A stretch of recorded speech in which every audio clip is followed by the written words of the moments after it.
We are back. This is Prime Minds, King Dav, Z Mackin, by the Dip. Guys, it's been a whole damn year. Flies by just like that. 1 year anniversary of the Prime Minds podcast. I gotta say, man, I've had a great time so far.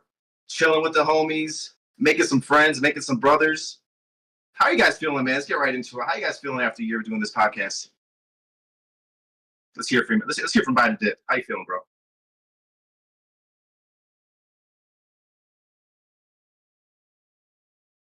Oh, good. Oh, I hear you. Uh, Mac, what's up, bro? How you feeling? oh man, Dav, I am doing great, brother. It's been a year of a roller coaster ride, that's for sure. All Mm-hmm. kinds of ups and downs between what's going on with the game and what's going on with the market and what's going on, in real life. So it's been a year, and I'm glad we've been able to get on here and kind of keep track of what's been going on this last year. So that's a shout out for Yeah, everyone to go back and listen to all of our episodes again. check it out. We've been documenting this for a whole damn year. Like you said, man, it's fun talking about everything we talk about, keeping track of the market while we're going through it, keeping track of gaming, the whole crypto space, and of course the reason we came together, man, as brothers, bro. Like talk about Champions Ascension, Yeah. and as we expected, this shit is fucking amazing. Dip, you with us yet? Yeah, I'm here, man. My What's up, bad. bro? My bad about How are that, you? dude. I'm doing good, Good. man. Always blessed. Been a whole year, man. Kind of shocked. Anniversary. It's like the year just like passed by just so quick, man. And didn't even know where it went. Ran into some rugs, got rugged. Haven't gone to the moon yet, but hopefully we will be going to the moon soon. But just crazy how fast everything has come, and just truly blessed to be having my podcasters up here with me doing it.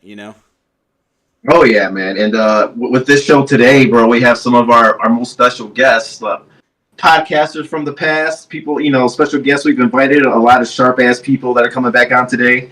We're gonna have y'all know the homie, man, the OG, the true OG. Gonzaga's gonna come on. He might come on if he can make it. We've invited him to come on. Our guy Stephen Bliss. If you heard one of our episodes from before, I forget what number, but y'all can find it.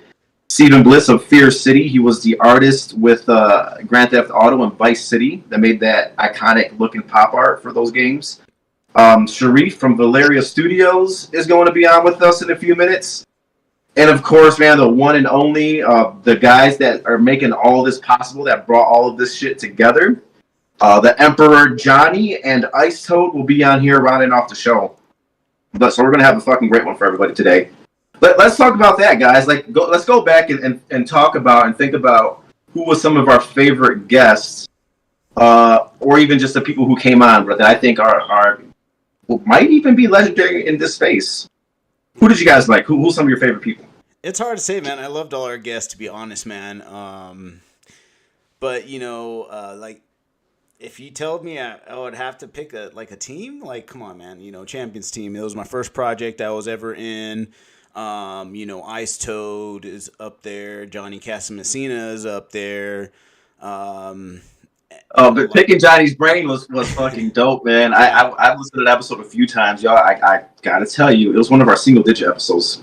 Forgot that. I should have the numbers here. Man, But number 8. That was number 8. Believe me, and I was so upset that I missed it. So upset that I missed that one. man, a true fucking visionary, man. Johnny, he just gave so much fucking alpha and so much vision for this project that we're seeing right now. So that was a dope ass episode. You know what I like, man? I think one of the sharpest people that was Web3 Wesley. Remember him? That dude Very is fucking. smart. He was sharp as hell, bro. We had Yeah, he was. Peyton on here, who's a very smart guy from Wolvesdale. We just had so many great people, bro, and it's kind of hard to pick between all of them. I know. No. That's I'd say honestly one of my favorite parts of the shows is bringing these people on that are like so deep into this. But yeah, go ahead, Mac. Well, I was gonna say, I definitely would have to say one of my favorites that have been on so far is gonna be on today's Sharif, because that guy is so passionate about his project, right? Like Mm-hmm. that's and every time you talk to him, it's just he could turn any non-open-ended or any open-ended question into something that's like a 20-minute long explanation. He loves his project and knows so much about it. So, like, someone with a passion like that for what they're doing makes me very bullish on that project. So I'd have to say I appreciate that. But all of the guests that we've have had on have been awesome. Like, each one of them have their own passion in what they're doing, and you can see it in the products that they've produced with every single one of them. So that's what we try and bring here for Prime Minds. Only the Prime. Right. People that test our knowledge, man, push us to the damn limit. Which that's what I enjoy. Yeah, oh shit. So it's been fun, man. I can't wait to the next fucking year with you guys and see who else we're going to bring on the show. Keeping, staying constant, keeping track of the market, keeping track of NFTs in general, and especially this game. And I know, man, so we started pretty early, right? We're some OGs in CA for sure. I know even since we started, Mac and Dip and even myself, we've been into a lot of projects. I think somebody else said at the top is we've even seen some damn rugs. And we've been in some rugs. We've been rugged. I've been rugged, man. I've been rugged hard. How do you feel your progress has been over the year, man? What's your knowledge of the space, NFT, or crypto in general? How y'all feeling about yourselves? What you're learning? Me personally, man, like I literally had to lose to learn. And went into a lot of bumps in the road, but like honestly, like going through all that, like I'm a much better investor today in the crypto space. I vet projects more carefully. I'm cautious of how I use my wallet. So if anything, I think it's just everything happens for a reason, right? Like we're not gonna all like shoot off to the moon our first try, and I've tried to do that multiple times. So, but where I'm at now, I just feel so much more comfortable about being in the space and about the investments I'm making. 100%. Mac, where you learn about NFTs and all that? I mean, I've gone through my very first thing that I ever put money in. They're still slow rugging me, man. I swear they're still slow rugging me. But I'm still there, right? And then I found CA, so like I hit it real good on that, I think. But I mean, after all of the projects, I've had hundreds of different servers go through my Discord at this point in time, right? I've got projects that I can tell right away aren't gonna do shit, and that's the majority of them, right? And then I've got the projects where I'm like, I really don't like this art, which means they're most likely going to Moon. And then I've got the projects, that like Dip said, there's projects that if there's something you're actually interested in the space, I've learned focus on that, right? Mm-hmm. Focus on the core subjects to keep yourself safe, because their Web3 security is a major section that needs to be addressed by everybody. And then once you know you're safe, go after projects that you're interested in, and just help the project. Do whatever you can to be active, get other people's eyes on it, make sure people know what's good about it, and help the project in any way you can, man. Like, that's what I've kind of learned is doing what we're doing. I like to look at it as a way to help serve the community, but it's a way to just chill and chat, and it's the serving the community is the byproduct. I know we're delivering information to everybody and trying to help expand people's level of knowledge and information, but man, gotta have fun while you're doing it. So if you're in this space and you're not having fun and it's stressful, you're doing something wrong. Right. Find another community, and don't look for just the quick. Like Dip said, we all want a moon, but they ain't all gonna be quick moons. I look at what we're in as something like, instead of buying the rocket ship that's taking us to the moon, we bought the company that's developing the rocket ship that's going to take us all to the moon. Yes, sir. Right. Mm-hmm. Yeah, I think even learning the project too, right? Because even like honestly, even with CA, there's people that are earning some, the things out of the game, right? Like what is the deeds? We got airdrop pets, things like that, and getting the tickets and everything like that. But all of that, you're still earning, and you can play and even earn some money, right? So if you learn the actual game, if you find a good project, the better you learn it, you're doing better. You agree, right? Plus, it gives you opportunities. Yeah. Yeah, I mean, Mhm. definitely. Even with CA specifically, but yeah. If you find a project that's going to help take you along, then if you go for the ride, you get to learn not only about the project but the entire space that it's involved in, right? So, at least if you want to be active, right? There's people who bought a Prime a long time ago that haven't even been in the Discord. They don't even know the game's active probably right now. Right. There's a guy who jumped in the Discord the other day. Was like, "Why did I get this free pet?" Because he got one of the Hungering chests that just dropped, right? And it's like, Oh, dope. because you didn't have to do anything other than hold your elemental to be able to get that. And he's like, "Oh, did I win a prize?" And we're like, "No, it was you got lucky, right?" He had no idea what was going on. So there's some people who just buy and hodl and don't even they don't pay attention. They don't do anything. So I know there's a couple projects that I've done that in myself. So yep. You could do if you like the project. But yeah, what we also do here is we track the overall market, right? So we talk about some rugs, we talk about things that we've seen, but the overall market, it affects crypto, it affects NFTs. And we've seen a damn roller coaster since CA started. Yeah, right? man. Where are we at right now? What do you think? Let's take a little look at Ethereum right now. Let's actually look out the month out. I like looking out the month out. We're still I would say we're still consolidating at this point right now. But it's just, for me, guys, I have a hard time really making sense of this because so much bad news has come out. So much bearish news has come out, and yet we're pumping. Even some of the stock markets, right? They've plunged. Yes, of course, we've had the banking stocks that have plunged, 20 to 50%, some even more, right? But relatively, tech has been doing okay, and that's a little weird on my side. Like I said, this is not financial advice. And you might say I might not know nothing about crypto or know anything about charting or anything like that, and that's totally fine. But I just have a feeling this might be a bull trap. Yeah, and I've been saying that. I've been saying that, right? Look at this. We have so much bad news. Look at this, and I even I even put articles for us, right?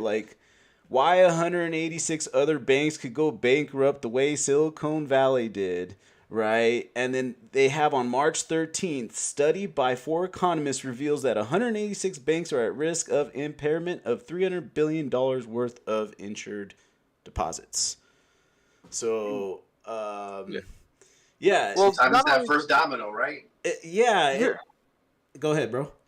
I was say, here's the other thing too. When you're looking out, if you look a little bit further out, you can see going back for quite a while. Right around 1700 is a big push point for ETH. Right, it keeps bumping up against this ceiling and dropping down. And right now, what we've been in for the last, if you're looking at it for the last couple days, we jumped up and we dropped down hard all the way when we went down to 1300. And I think Dip might be right, because we're reaching that point of saturation where people in the market have bought so much of it that they need to try and take profits. And right. So that point, that high 1700s to 1800, maybe even 19, I think is the max. And then every time it's gone up that high, it keeps dropping down to, back towards 1,000. And then as you see, great, Fed is helping out the banks, this and that. But however, guys, this is not good for their balance sheet. And that's what we're going to go into next, right? The balance sheet right now is at around 8.7 trillion as of 1 week ago. And the Fed, Jerome Powell, was set on saying that we are going to decrease our balance sheet. Well, he just added $300+ billion to it. So you got to think, well, how is he going to do that? Right? You just can't let all these bonds expire and rely on that to, decrease your balance sheet. Some other stuff's it's all a domino effect, right? Them just printing out all this money is not going to be fine and dandy for everybody. So just be careful, guys. Even, like with labor statistics showing, and as we do, we got a chart here from 2013 all the way to 2023, and you specifically see these numbers down here where it starts to head down, right? And it starts to go up. 2021, then you got 2022, and right now, look at this is we're the highest at 0.05 in January for the percent CPI percentage, man. And then, this month why the markets rallied because in February it was 0.4. So it is going down, but it is still high. Yeah. And what about the interest rate? So are they still talking about hiking the interest rate through the Fed with Jerome Powell? What do you think that looks like? I know nobody knows. No one knows. But a quarter increase just now. Yes, there's a quarter increase now, and then here's an article: Fed seen raising rates by 25 BPS next week, which was last week, and in May again. So they probably won't be raising rates in April. They'll probably keep them the same, but then they're probably going to do another 25 BPS rate hike in May. Okay. And this is the thing. All this is crazy because, as you see, this is the unemployment rate, right? And as we see in 2020, it went all the way up to 14.7%. So right now, we're sitting at about 3.6%. Jerome Powell wants this to go up about another percent in unemployment rate. So if it goes up to 4.6%, by doing the math, that's 2 million jobs lost. Oof. Yeah. While banks are closing, right? And there's a fine line between a full-fledged depression, right, and people losing their jobs and people not being able to afford their mortgage payments and their bills and everything. But the idea is for them to stop all the purchasing so the inflation will get under control. Well, yeah. There's a fine line between starting up a mini depression here. Well, yeah. So. And it could be that, we go up. Who knows? But Perez says markets are pricing in no more rate hikes, but they have to. I mean, there's do you no want way that they're not hyperinflation, or do you want, more banks to? It's just like a balance, right? Like hyperinflation is super bad. Next meeting, I agree. Like I said, in April, there won't be no rate hike. But in May, they said there are chances of being a 25 basis points rate hike. And that could be the last one before we'll start seeing them upside, hopefully. Right. All speculation at this point, not financial advice, by the way. Yeah. All right. I don't have quite so rosy of an outlook, but I think what they're going to end up doing is raising the interest rates by at least another 1 to 2%. So, but that's going to be over the next 6 months. 6 to 9 months, we may see that, and that's only because the Fed has, like you said at the beginning, they have to decrease their loss potential, right? Their balance sheet is going to be at $9 trillion. So that's a big balance sheet, and the Federal Reserve is not a branch of the government. So for the private business to have $9 trillion in debt, that they want their money back at some point in time. So they do that by raising the interest rates, and that's gonna affect a lot. Like you said, about 2 million people losing their jobs based on companies not being able to afford financing as well. Yeah. So we will see it. Have big effect. But we got a special guest in the house. Yep. Right. Let's look to that point. Let's just stay resilient. Play defense at this point. But hey, let's wrap up the market talk. Get back. We got a pal, an old school friend, an OG guy. Bonzaga came up, man. Bonzaga, what's up, bro? You there? Can you hear us, Buns? Yeah. Hey, how's it going? Oh, there we go. Gonzaga! What's up, dude? Man, I could listen to you guys talk about the market for hours. There's so much alpha. This is all knowledge to me. Oh, we could, but I want to hear you talk about games, man. How you been? How's the past year been for you overall? How you feeling today? Yeah, it's been pretty good. I'm doing a lot better. I mean, if I'm thinking about the last year, I got laid off at Gem City, started at Marvel Strike Force. I'm doing good over there, working on my own projects, and it's been pretty good. And the Bone Zone. And the Bone Zone. I don't miss an episode, dude. I don't. I love the Bone Zone. I feel like it's raw.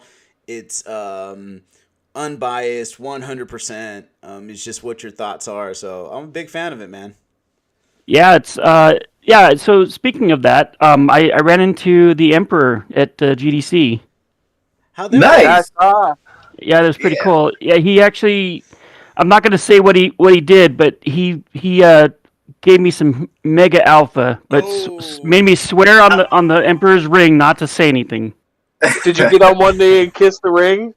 Did he make you get on one knee and kiss it? Yeah, I was thinking about it, but actually he said, I quote, "No Bone Zone bullshit." So I'm not going to say, right. But yeah, I'm not going to say what it was, but I will say it's renewed my faith in this project. I'm 100% bullish, and yeah, it's got me excited for what's coming up. Hey, all I can say to that is we're not on the Bone Zone, Gonzaga. We're on Prime Minds.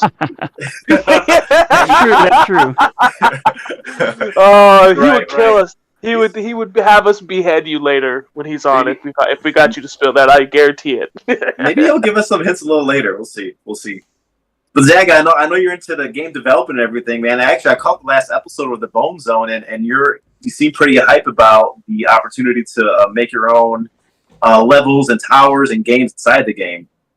Any thoughts you want to share? How you feeling about that? Yeah, I think. Honestly, I think that's the direction that they need to go in order to make this game appeal to the millions like they want to. And I think that it also will help take the workload off of their team if they can. If anyone can come in or maybe you have to have a Prime or maybe you have to have an Eternal or something. But if people can come in and make their own content. I think that'll really open the floodgates to what's possible. Right. I agree. The user-generated content is what people love doing. Fortnite just released their stuff, and people are going crazy with it. So yeah, I think that that's. Entire companies are created about making mods for games like Minecraft mods or like Roblox mods. Back when I was looking for a job. There was companies that were like, we don't use an engine, we make mods for Roblox, and that's how they make money, and it's an entire company.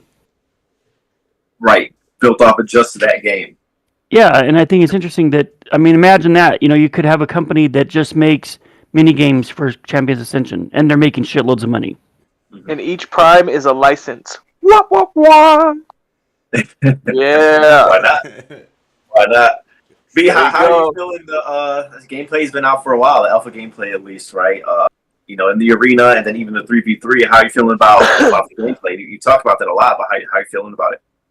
Yeah, I think that I really like the 3 versus 3. I think just because it's not so much dependent on ping or dependent on getting that parry right at the right time. That a lot of people are really good at that, but a lot of people aren't. And I think that getting rid of that mechanic and just having it be 3 versus 3, where maybe you can gang up on one person and there's a little bit more strategy with the healing orbs and the damage orbs and the traps. That's a lot more exciting, a lot more entertaining, I think, than the 1v1 stuff. Yep. I totally agree, dude. I fucking love 3v3, especially being a sweaty Kark. What's your favorite character right now, Gonzaga? So what are you? If you had the chance not to do random, what are you playing? So that depends. If I'm doing 1v1, I'm definitely gonna play the Ilgra just because it's easy. It's easy mode. Yeah. But you're farming them tournament tickets, eh? Yeah. I think second choice would probably be the Whisper, and then In 3v3, I love the Whisper in 3v3. Yeah. All right. Well, we're talking about all the CA stuff. I want to do one of our first giveaways. We didn't even talk about this yet, but we're doing some giveaways today. We're going to do some live giveaways, and then afterwards, for everybody who has a chance to listen on any of the platforms that we are listed on, which you can now find us just about anywhere that you listen to podcasts. Just search for Prime Minds. We're going to do some giveaways for everybody who's listening on any of those platforms for a couple of We're days. such a generous damn show, man. I feel like every time I'm on, at least we're doing a giveaway. Hey, man, we have to celebrate. We got to celebrate, and the best way to celebrate is to give people free shit. Yep. So Right. let's start away. We're going to give away a Crampster first, right? So for all the people just that are in the live chat, that's out. That's it. And all I want you to do is put Cram It. Everyone that writes Cram It on there, I'm going to write your names down, put a number by your name in the order that you listed them, and then I'm just going to run a random number generator. So let's go ahead. I'll give you guys a couple minutes, and then we're going to bring our next guest on, and we'll announce the winner of the Cramster. So yeah, and Buns, please stay on with us, man. We would love to have you on for the whole show, bro. Yep. Stay on. We got Johnny and ISO coming up. Yep. Oh, awesome. Let's stay Okay. on. I'm Yeah, gonna sure. put Mr. Bliss More than up right welcome. now. All right, let's go ahead and bring the one and only from Fear City, bringing Mr. Stephen Bliss to the stage. Welcome, Stephen. Can you hear us? Mr. Bliss from Fear Fear City, City. man. Hi. Hello. How's it Hello. going, man? Welcome back to the Prime Minds. Phew. Wow, that was an expedition trying to make my way through Discord. You Well, met we're her on glad you Discord? made it. We're glad you made it's it here, good man. timing. So, thanks for having me. Thanks for asking me to be. Oh, Hey. You've go ahead. come with us along on this journey. You were one of our guests. We are more than happy to have you back on here and say thank you for joining us, man, and being here with us on this 1 year. I'm just going to call it a podiversary. So, Anniversary. Yeah, there you go. 1 year podiversary. Yeah, we're big fans, man. I'm especially a fan of the iconic art you made, Your art, man. Yeah. Again. and we're loving the NFT. Your NFT drop, man. They look beautiful. Thank you. Yeah, we did the Genesis last June, and we have just dropped a 24-page comic NFT with music by a guy called Johnny Smoke. It sounds kind of like Rage Against the Machine. And what else? Behind the scenes video content. And we had 4 levels of comic, the most rare being Diamond, which I think there's only 22 of. And one of the utilities for Diamond is that you can burn your NFT and get a glass cover physical version of the comic. Oh, a glass version. Yeah, I found somewhere who makes glass comic covers. Oh, That's dude, that's crazy. so cool, man. yeah, I was not lucky enough to mint one of those. In life, Definitely real, not. in life, real utility. Yes. There we go. Bringing Yeah. it to you. Yep. Yeah, we started a company called Scout Comics, and they're going to be putting out the comic probably for New York Comic Con, whenever that is, with a completely different cover to the one we released with the NFT.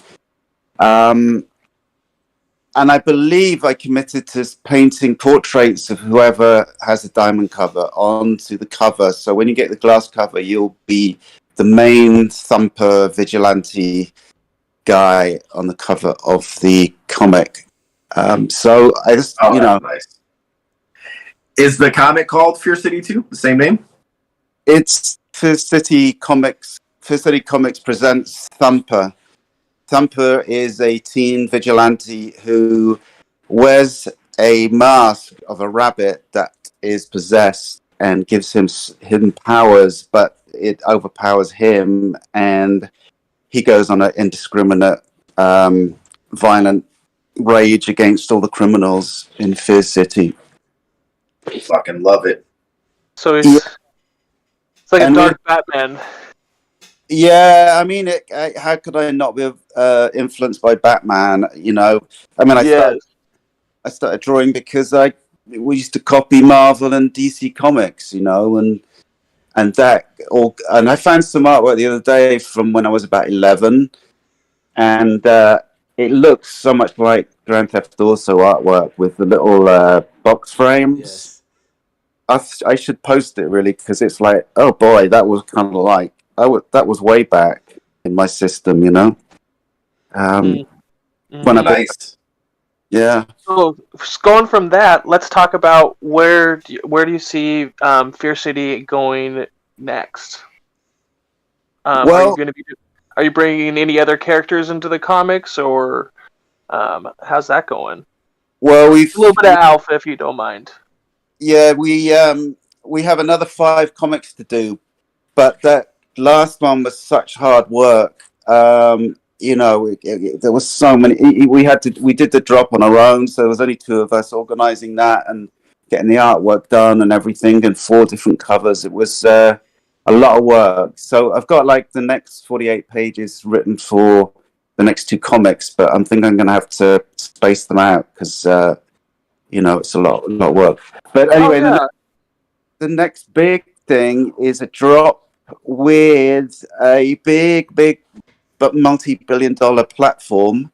I can't mention their name. I don't think I can. So that's so I've got to finish the artwork for 3 weeks' time. So in the next 3 weeks, I've got to paint about 100 traits. Oh wow!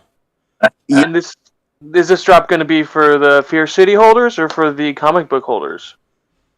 It'll be for everyone, and the Genesis holders will obviously get priority. Probably get it cheaper and get extra utility. We've got a soundtrack that I made with Johnny Smoke with 11 different tracks by different LA bands, and I'm thinking about different tiers of different tracks you can get, and then maybe releasing the soundtrack as an NFT at the same time. I've got to figure it out, but that might be the main utility, is getting more music and, you know, behind the scenes. So Genesis members priority, yeah. That sounds like some really good alpha. Thank you for bringing that to the Prime Minds. Thank you for bringing that to the Prime Minds. Of course. Yeah, so what I'm doing, what it is 6 different pet animals. The narrative of the Fear City story is that these the pet robots take over Fear City. So I'm doing 6 different pets that are 6 pets of the Genesis humans from last June. So there's a rabbit that's Thumper, the Vigilante has a rabbit, and etc. etc. So they're looking really good. I mean, what this company are doing is going to make it really, really easy for regular people to buy NFTs, and it's going to open up like a huge amount of people that are going to be able to buy NFTs that were previously prevented from, because it's just setting up a MetaMask wallet is a pain in the ass, you know.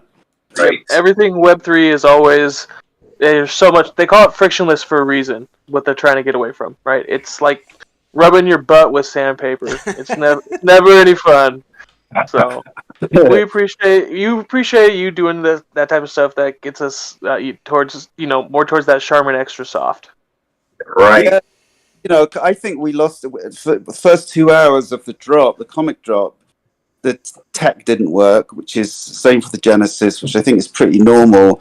And I think there's a lot of people, especially people who don't usually buy NFTs, that were put off from buying, because it's kind of like once you're on there for more than half an hour trying to figure out how to use your wallet, you know, a lot of people give up. So I'm hoping this company will open it up and we can get some money in the treasury and start doing some of the bigger things I have in my mind, you know. Nice. Yeah. Is there a name for that NFT drop with the traits that you're making now? Well, I think it's going to be called Psycho Tunes. Oh, nice. Okay. Digging it. Although Pets is really easy. It's easier to remember. Fear City Pets.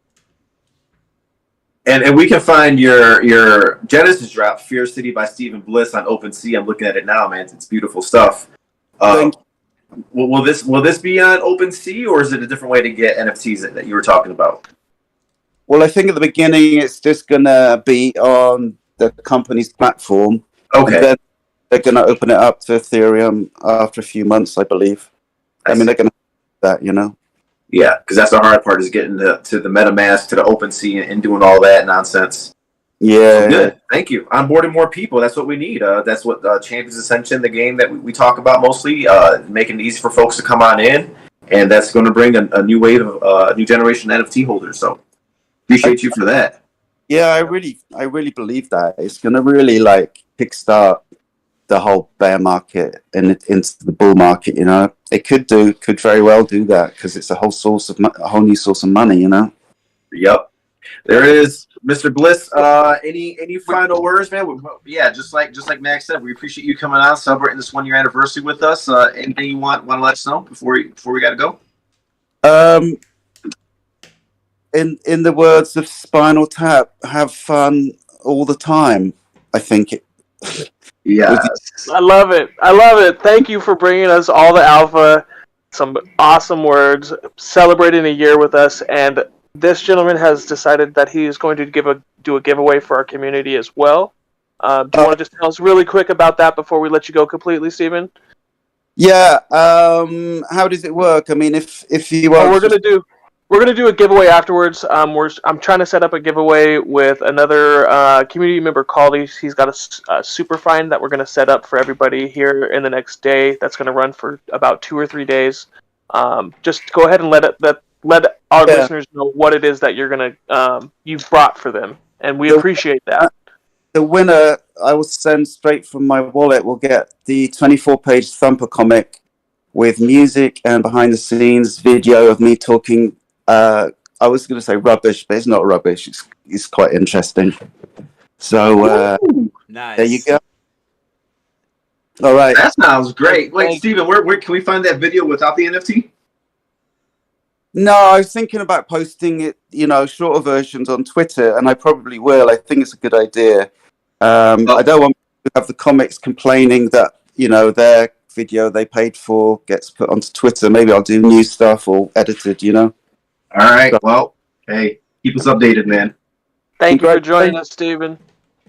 You're welcome. Thanks for having me. Bye. Thank you. Bye now. Awesome. Bye.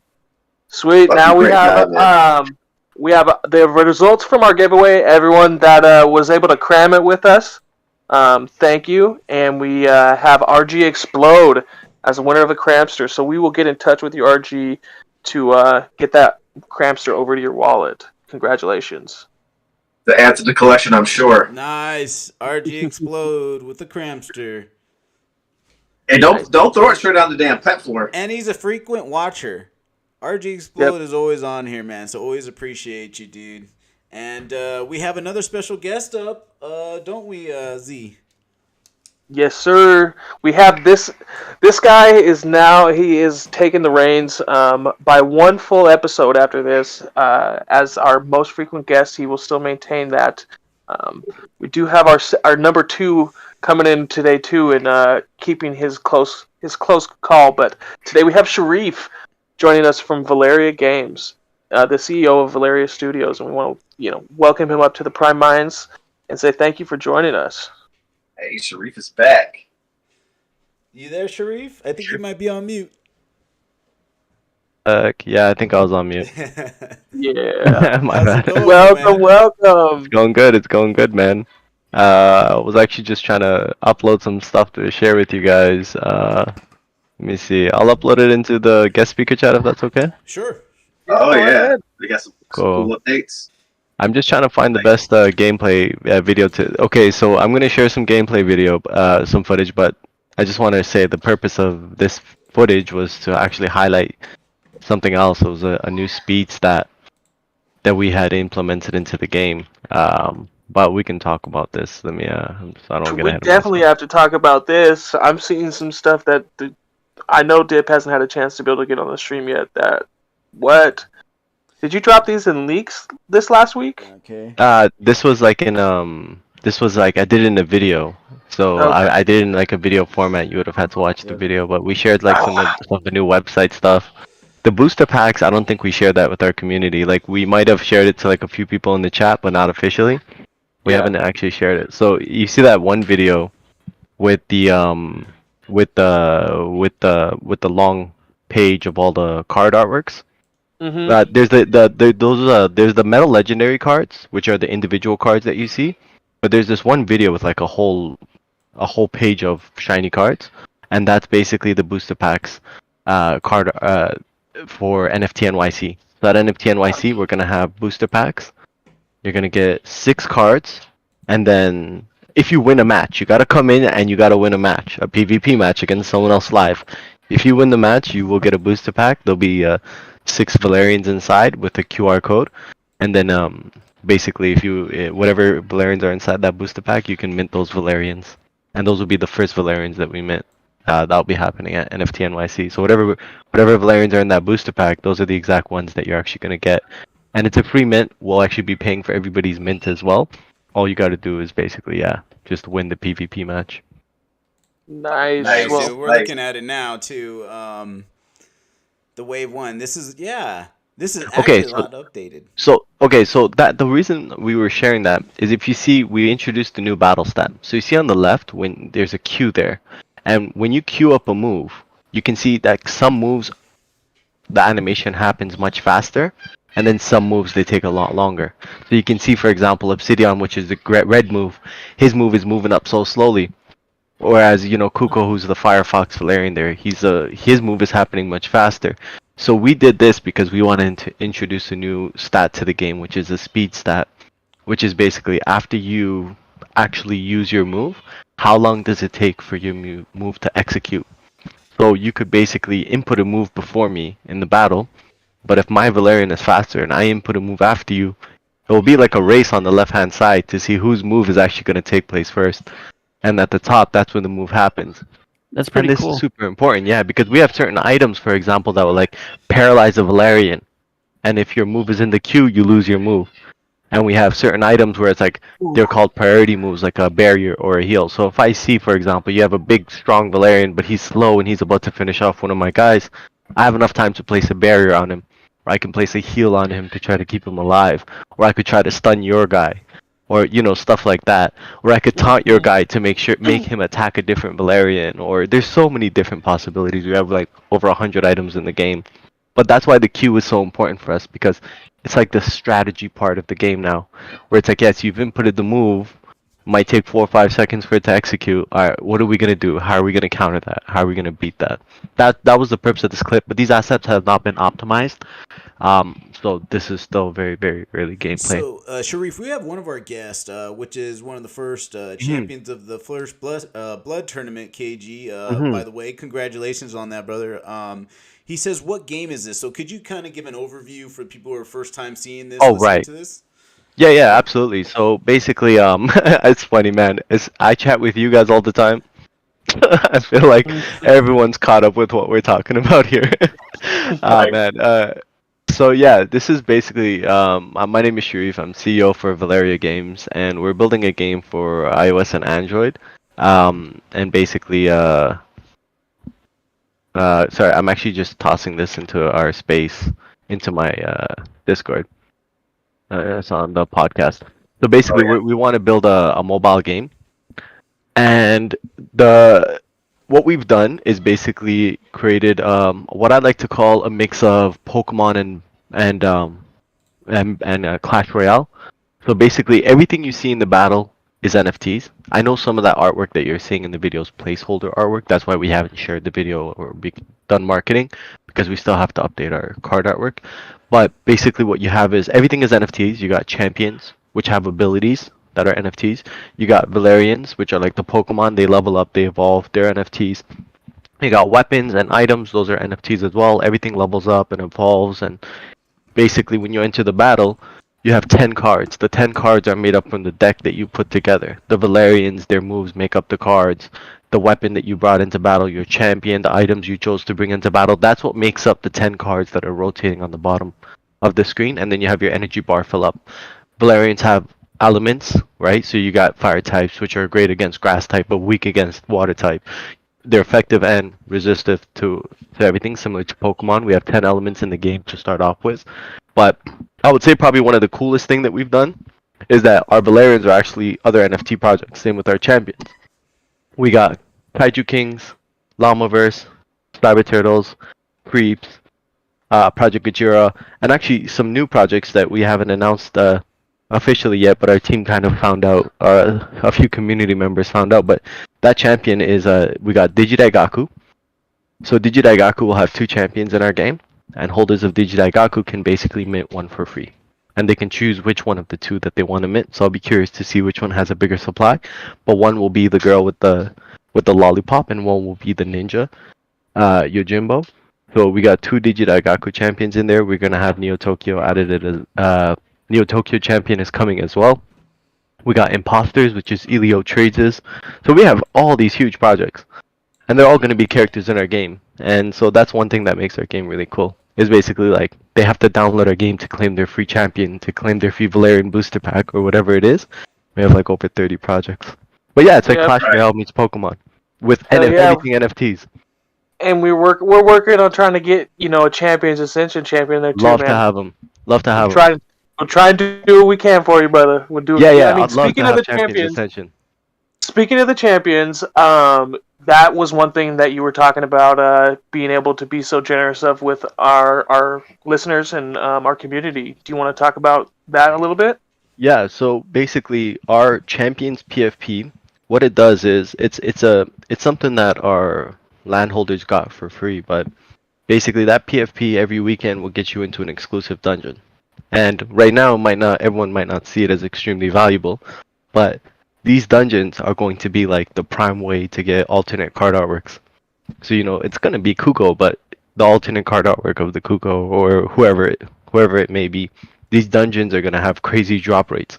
And the way to get into these dungeons in our mobile game is actually to have this PFP. You need to have a PFP in your wallet, because when you come into the game, you obviously connect your wallet.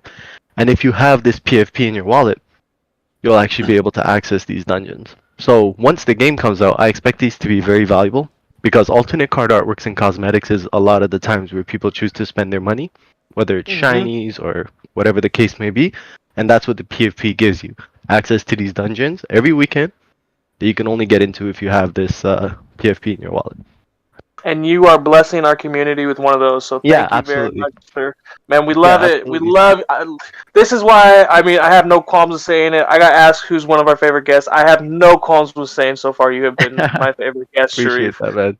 Man, because our the guy. We're building the same thing. He gave away a land last time he was up here. He's giving away a champion this time, man. Love it. Have you seen how thin the floor on our lands are?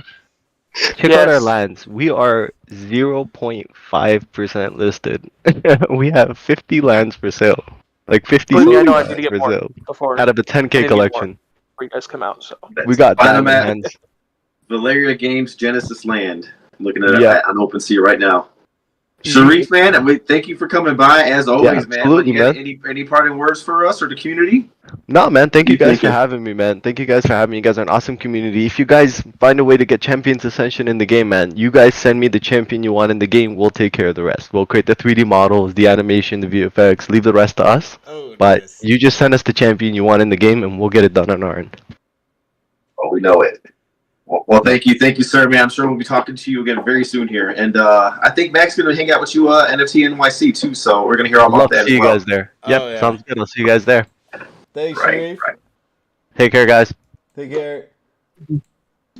All right, man. Cool dude. Yep. And we got some very special guests. What do we have here? The guys themselves, man. They brought it all together. Ice Toad, Casa Messina. How are y'all doing, man? It's been a while. What's up, boys? Hey, the Emperor back into work. Yes. Toad, what's up, man? What's up, guys? Nice being back here. Brings back memories. It's crazy that it's been 1 year already. I know, a year, and we we wouldn't be here celebrating this year if you guys hadn't created such a fucking dope ass project for us to be able to talk about it for a year straight. So Yeah. I want to get out of the way and say thank you for at least for making something that we can put together a year's worth of content continually. That it's been an amazing journey, an amazing ride so far, man. Thank you. Yeah, guys. Well, you guys were the OGs, the ones that pushed this community forward with this type of initiative. So, yeah, guys, you deserve the props. You should see what's coming up in store. Our roadmap, as I think Johnny has said. Oh yeah, I think he just DC'd. He's coming back. Is filled like a piñata of candy and happiness and cool stuff coming up.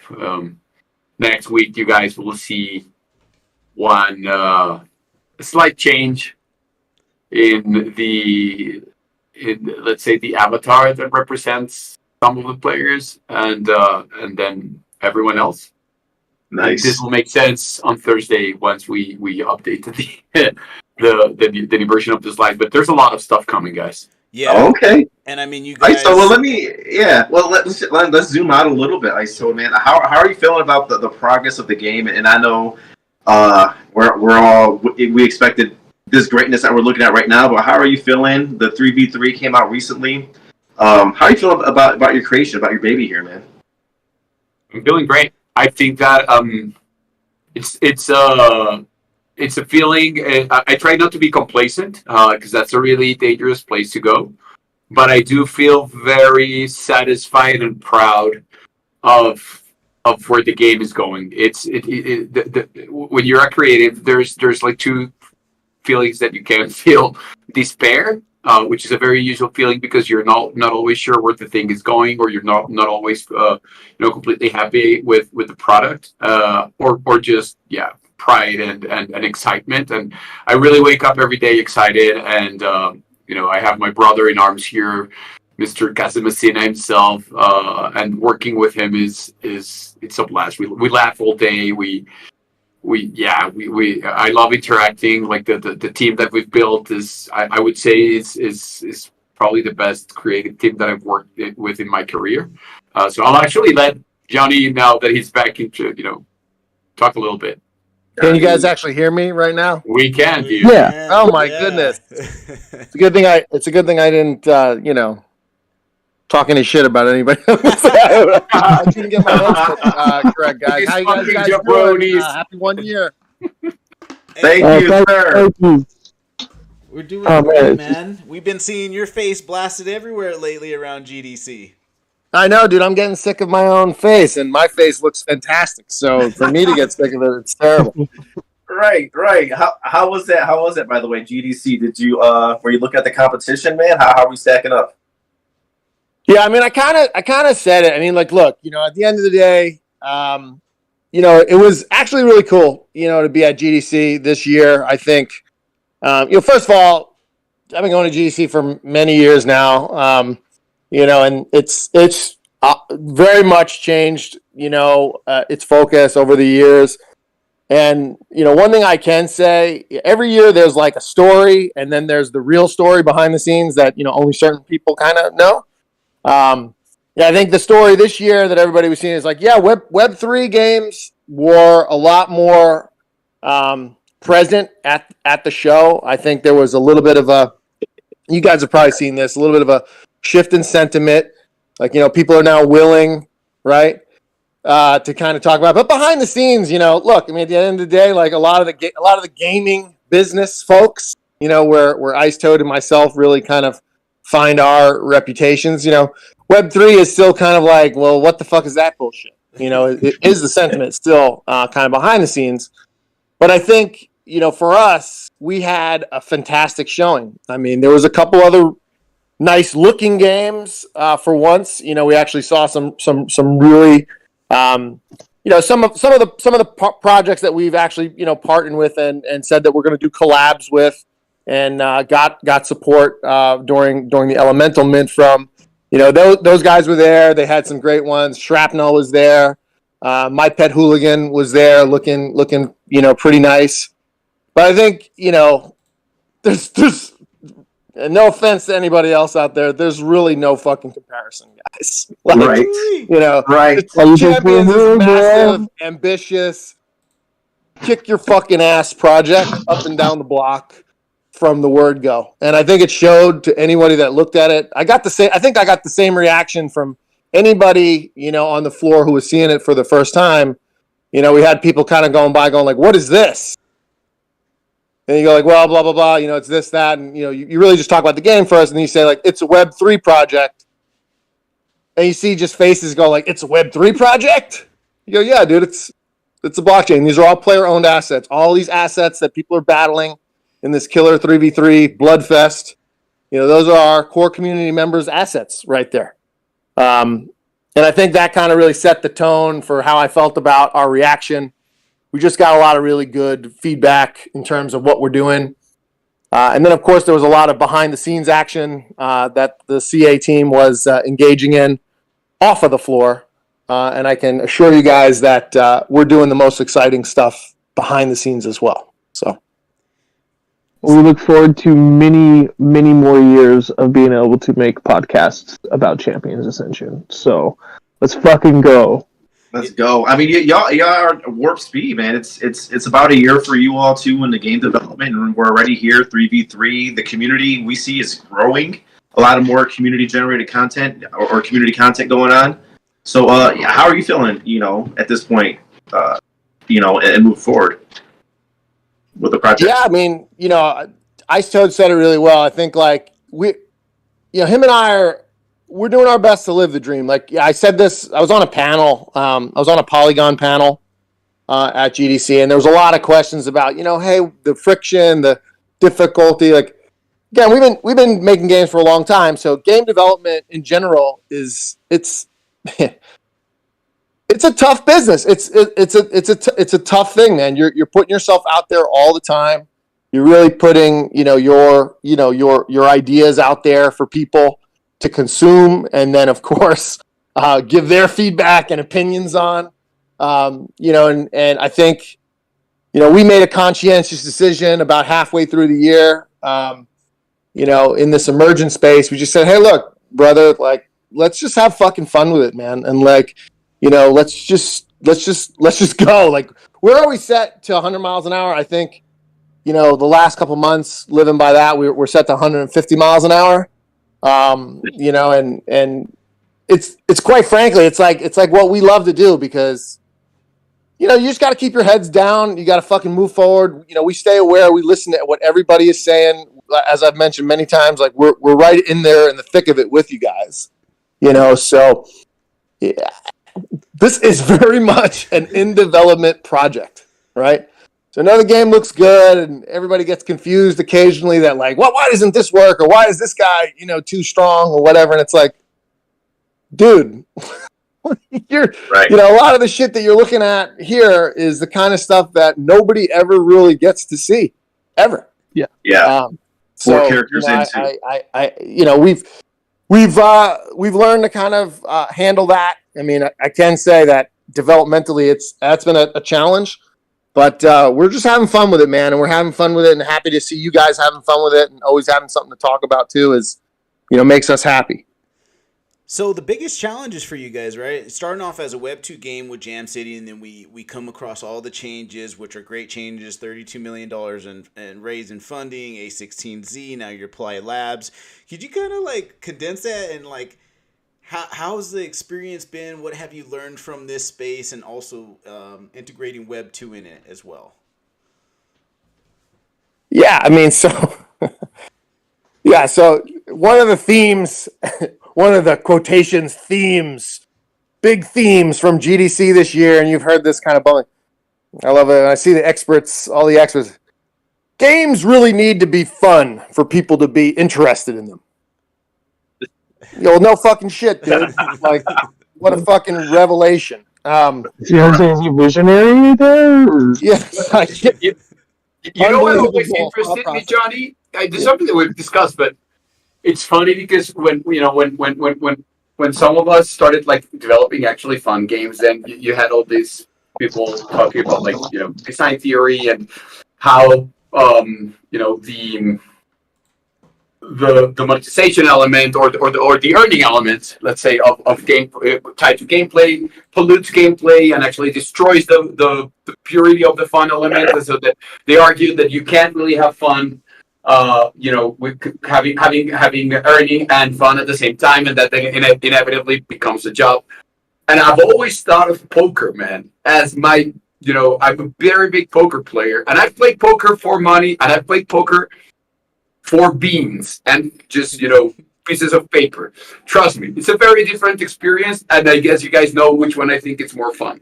And so I think that I think the reason why this technology was right for us, it's that when Johnny sat down and he told me his vision from the get-go, he was like, I want to create a game that's high stakes and that where skill actually pays. If I'm really a really good guy, if I'm really skilled at this, I actually, there's something in it for me beyond just, being on a leaderboard or getting into, streaming or whatever. And I think this technology was like the perfect match for that original vision, and I think still sustained by it. And the fact that we have thought of, the ability of characters to die, to resurrect, to progress and become stronger as they, go towards their ascension path towards becoming eternal. All that is actually fulfilling a creative proposition and not a business proposition. It's always been tied to the original vision of what we consider is fun. And I think there's a lot of designers out there that are still having a hard time to grasp that relationship can exist and be pure, and actually build on the engagement and the let's say fun that you want to transmit. And I see more and more people coming into the light every time there's one of these events, or every time I jump into a panel. Like it's starting to. I think that we're starting to break through. Yeah, well said, dude. I was just going to say, so, being at GDC and seeing all the other NFT projects, and even, a company that will create, craft a cryptocurrency for you and under their umbrella, and just kind of seeing that kind of vibe, it kind of made me appreciate more that what Champions Ascension is doing, where they're not stressing about the white paper, they're not stressing about staking. They're making a game that's fun to play. They're making a game, and then fitting in the play to earn aspects of it. Yeah, absolutely. I mean, even I think we were always very wary of the product on paper. Not just like from the white paper aspect of it, but even as designers, we've been doing this. Like we have like between the design team over 50 years of design experience between all of us. I think even more. And one thing that we learned quite a long time ago is that paper handles everything, right? But once you turn that into an experience, it's a whole different ballgame. And we've been always very wary of thinking that we solve things on paper before we actually create the product. And so that's sort of been a mantra of the team, and one of the reasons why we put the game out there so early is that, for us the product speaks a lot more volume than all the marketing shenanigans and all the promises and the cool videos and the egg hunts and crazy hunts across Twitter and like all that. If the game's not good, game's not good. Right. I can tell you right now, like just listening to our YouTube people, these savages, all they want to know is win more. So you have people just wanting more and more of what you guys have been delivering. So I'd say you probably built something that seems like it might be fun. We hope so. I mean, the other side of it, and I think this Ice Toad was touching on this, and I think Buns even kind of mentioned this. Maybe seeing some of the other projects out there is right. From the beginning, I want to stress this. Like you'll hear me saying more and more of this kind of stuff. Like whether you catch an interview that I did at GDC or just in general, and I've been leading this way for a while. and from the beginning, really, as designers, as game designers, we're about making entertainment experiences first, right? And entertainment experiences need to be relatable, okay? So you see this being talked about a lot right now is like the hot theme for all the Web3 projects that are active right now is how do we scale? How do we scale? Meanwhile, these guys are saying, how do we scale? How do we scale? And then they're putting out these bullshit statistics like, we've got 585,000 wallets live in our game right now. And it's like, dude, I can go make on MetaMask 585,000 fake ass wallets right now and load them into your fucking computer to give you that. We need to create the experience that's more relatable there.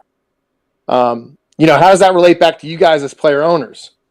I mean, I think you're going to see when we kind of release the white paper, hopefully next week, where we're going with some of this or where we're leading with some of this. And it was never really necessarily about cryptocurrency or tokens or this things. Like, those are all just tools. Those are tools that really run around what the core conceit is, what we feel makes the game fun and different and an interesting proposition for all players and relatable for all players is player-owned assets. Basically the things that we put in your guys' hands from the very first drop.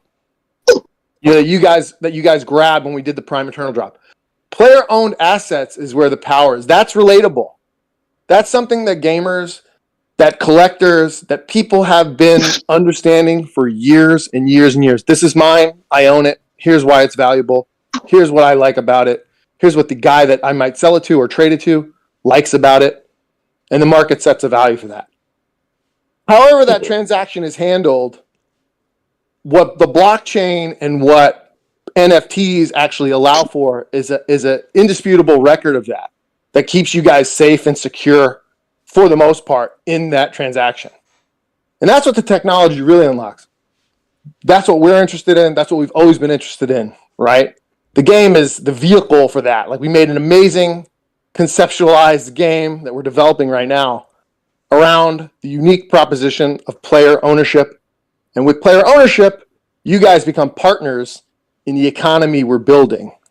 And I think that's a very different thing than you're going to be hearing from a lot of the other projects out there. When they're just like, hey, like, this is what you do. You stake and you get a token. And the token does what? What does the token do? Yeah. Well, the token has value. What value does it have, dude? Yadi, and I think you touched upon something that I've been trying to sort of like make a little bit more concrete when I try to talk with people that are not, that are game designers or system designers that are not, that have their reservations about Web3 or not, don't believe a lot in the technology or the culture, let's say. And there's something about extracting value from the game into the real world economy on a free, let's say, based on the same initial values of a free-to-play model, which changes drastically because on the current state of things on the free-to-play model, you are both the game developer is both sort of the accuser and the judge, because it sets the value of everything in the game, and at the same time is responsible for for the experience of the game. But when you extract the value and it's the players that are setting the value for the game, for the assets, then it's on the onus of the game designers and the game team to actually create an experience that props up that value, because you're no longer in control of how much those things are valued for. You know what I mean? Mm-hmm. So Yeah. it absolutely will, if done well, will force game developers to serve really engaging experiences beyond just penny and diming the top 1% of their player base in order to make a business, because you're now totally dependent on the market actually considering that what you've built is super valuable and super desirable, so that those assets are traded, so that those assets gain value, etc., etc. Right. Yeah, so the token, in a sense, is it's valuable as the people that want the assets in the game. And that's what it is, right? It's a tool to get the assets in the game. So yeah, and we're in here, and the game looks amazing. So we're loving it. Appreciate that, guys. Yep. We had one actual good question that came out of our audience, and Sphinx wanted to ask you guys, what are the milestones that you want to hit by the year end for you guys in your respective departments? If you want to answer that, he would appreciate it. All right, so I'll One more let you. year. I'll let you Yeah, handle the sure. the- I mean, the development John side, and is- then I'll say high level stuff. Yeah, Johnny's department or mine are pretty much the same department. We're like an ILGRA. So, so I mean, there's, I guess the very big one, the very main one currently is propping up the economy. So that, you know, so that extraction of value from the game can happen. So that's one big, you know, like one big goal that we have.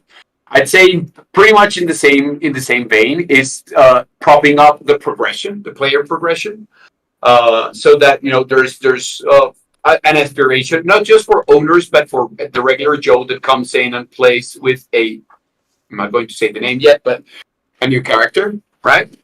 That you guys will know about soon. So these free-to-play players need to have a sense of progression. They need to have some goals to be set, etc., etc. So that I you know, that is also, of course, related to the economy itself, and yeah, like if you open the game for the first time, to give the players the ability to see themselves. Okay, so this is what I'm going to be doing next week. This is how I'll probably be doing in a month. This is what I'm going to be doing. What I'm going to be doing 6 months from now, a year from now. And so that goal setting and that element of the economy and extracting value and creating all the trading possibilities that you know, including breeding and all that is one of our main goals. I'd say on the second part, you know, of course, has to do with combat. Just wrapping up all of our characters, getting them in a very nice spot, getting them balanced, and creating a very competitive setup where you guys have seen the tournament tool. The dream is to have a bazillion tournaments running at the same time, right? Many tournaments running, and not run by us, but actually run by the community. And so that goes probably to the third point, which is giving players the ability to contribute to the content of the game via certain features. We've already talked a little bit on the roadmap. Sorry, on the Emperor's Decree about the Maestro Towers. That's going to be a very nice feature that allows players to even engage with the game during, you know, sort of like during a solo session. So I would say those are like the big beats for us. And then you know, weapons are also one of our big goals. Then probably recipes and having the ability to craft and all that. So slowly but surely, as you guys can see, we will go into deeper and deeper and more complex systems. Woo! That sounds great, man. All that sounds fucking amazing. Any more questions for the gentleman? One more from Doolett. He has how has the team changed or grown since transitioning to Play Labs? Yeah, I mean, the team actually has remained, for the most part, exiting Jam City fairly intact, right? I think, you know, the core team itself on the creative side, you know, is we're mostly intact. And I think what we're starting to think about now is, you know, when you start a new business and you want to scale quickly, you have to kind of resist the urge. Unlike just like bringing 100 fucking people in, right? Because you got some money in the bank. Like, that's actually the last thing you want to do in most cases when you have, you know, a really solid, top-notch team that is used to working with each other. So we're kind of being a little bit more tactical. There are some positions we need to kind of fill and start to think about as we move into, you know, Icetoad kind of set it up nicely, you know, the next phase of the project. You know, which at the high level, I think he talked a lot about the development roadmap and what we're trying to get into the product. You know, I would say my goal, you know, for the project over the next year and where we want to be at the end of the year is we want our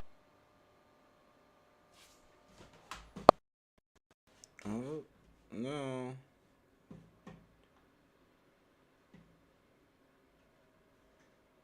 Testing, testing. I think we lost somebody. You guys hear me?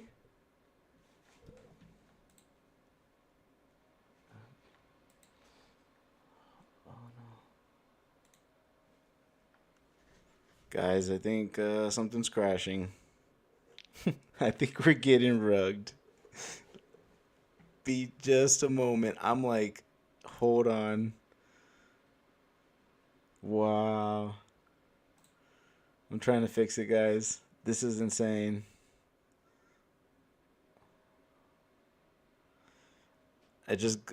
Wow. Really? Can you guys hear me? Okay. Let me see. Everything just froze on me, guys. My computer probably totally crashed.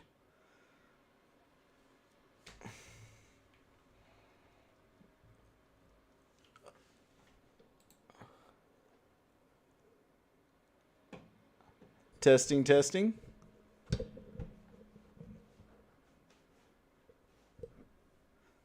Testing, testing.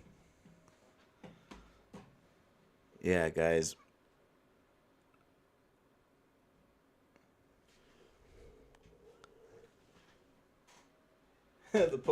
Hey, man, this is crazy, guys. Sorry about this. Like, It's going to be able to passively stake tokens and just extract that. No, man. It means you guys are going to be setting up businesses. You guys are going to be setting up strategies. How do I create content in this game that is engaging, that is exceptional, that really strikes a nerve when we actually go out and we try to drive in millions of players in this game? Like, what are they going to interact with? And we've created we're going to be creating a really great base layer game and a bunch of tools this year to put in your guys' hands. And what you guys do with those tools is up to you. Now, you've seen some of the shit that we're working on. It's fucking bananas, right? But at the end of the day, it is going to be up to you guys to kind of act as low level, what we call in the business, product managers. You're going to be running your own little product management firms, building content, testing content, deploying content, and seeing and measuring the results. That's what you guys are going to be able to do in this game. It's a very, very unique proposition. It's something that, if it works, has the potential to change the dynamic of how gaming works. And again, when I say that, is this relatable? It is totally relatable. You guys have been doing it for years. The gaming industry's been doing it for years. Gamers have been doing it for years. There's been builders on the gaming side. Modders never make a fucking dime. Best they could ever do in the past was get hired by the very game that the game team that they're modding levels for. Minecraft, level building, content building, Roblox now, Rec Room, all this shit. There's been content creators for years, Mario Maker levels. Everybody likes to be a level designer. Not everyone's great at it, but that shit has existed for years. Now you actually have a chance to build it, official content in the game that we support as a professional development team. Super unique proposition. Something that ICE and I completely believe in. We're going to be leveraging AI and our own curation tools, again, to improve and put them in your hands. That's the kind of shit that you guys, for the rest of the year, can be excited to put your hands on and learn along with us how to deliver the best live operational content for Champions Ascension towards the end of the year. Wow. That's mind-blowing. Love it. Bro, what's so mind-blowing is I was getting rugged the whole time while you were saying that, and we got it back in time, and everybody was just like, no, we can't hear it, because everything was crashing on my computer. Finally got back to what Johnny was saying, so sorry about that, man. People were still happy on YouTube. They're okay. The masses are appeased. The Emperor's still in the house. But no, but back to what he was saying, I really think, and I've been saying this for a couple of months now on the Prime Minds, is that the user-generated content with what Play Labs and you guys are doing with the AI stuff. I'm a DJ, and I see a bunch of other projects out there, and a lot of the gaming projects that have financial backing or big names backing them are in agreement with what the Emperor just said. the user-generated content is a huge portion of what video gaming has become, and that's the ability of what you guys are producing for us to be able to use. You guys are one of the first projects that I saw doing this, but I really have been saying that I believe this is the next level of what video gaming is going to become. So let's fucking go along for this ride. And I'm here for the wheels fall off. And kind of a comment that I'd like to make about that is that it's not. I mean, I see people that make, have the highest potential of earnings in this project through gameplay and interacting with the game and doing something within the game, not just staking your prime and sitting on it. 100%. That's why the vision has always, back to what we were discussing at the beginning, the vision has always been, glory through combat and becoming better and gaining and progressing in the game and in your life by being skilled. It's always been about that. It's always been about being good, dedicated. That's the fantasy. Yep. Guys, we got a lot just now. I don't know. Any other questions for the gentleman? Don't want to keep them too long. No. The only question I would say is, everyone always says when moon. I just want to know when moon room. When moon room. You guys don't have to answer that one. It exists. It actually exists. We've been. Yeah, it exists. It's funny because it's one of those features that the virtual space exists, but a lot of the functionality was then later transferred to the Sleeping Karkadan. But it is still our intention to have, because we think it's a really pretty cool place, that meeting spot that is prime only on the moon.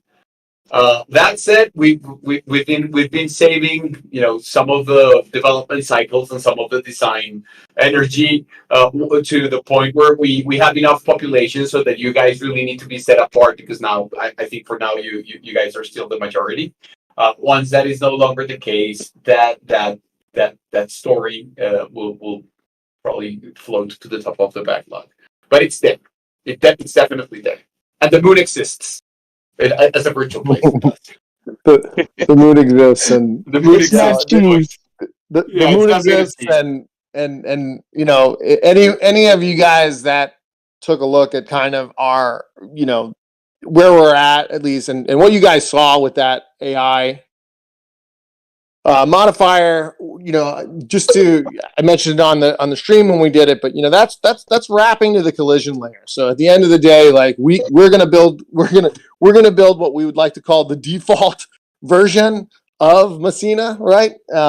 Including the moon room and the rest of the world, but there will always be that ability for you guys as we start to kind of like mess around and experiment. Now that we have some of these capabilities coming online, dude, you're guys are gonna be able to build your own moon rooms, right? At the end of the day, and I think that's what's exciting is, you guys won't just be left, alone to kind of just. Nobody expects you to be an amazing level designer or anything like that tomorrow.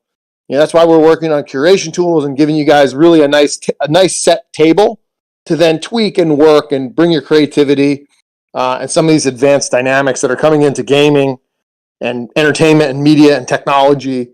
Some of the shit that we have seen, that we've shown you guys, I don't want, it's mind blowing, but it's easy to say that, but yeah, that is next level stuff. That is the kind of stuff that, we're going to be potentially living in a different planet in another 6 months as that stuff starts to roll into market. That kind of technology and the impact that it might have on, how we adapt to things. What is not replaceable, what will stay true is that core gameplay, at least for a little while. That is always going to be a critical factor of having something that is just sticky and fucking awesome and fun and that people want to enjoy. And that's our primary focus. And the gang has been doing an amazing job kind of every week delivering, on improvements and new things to surprise you guys with. And I have to say, this is the last thing I'm going to say.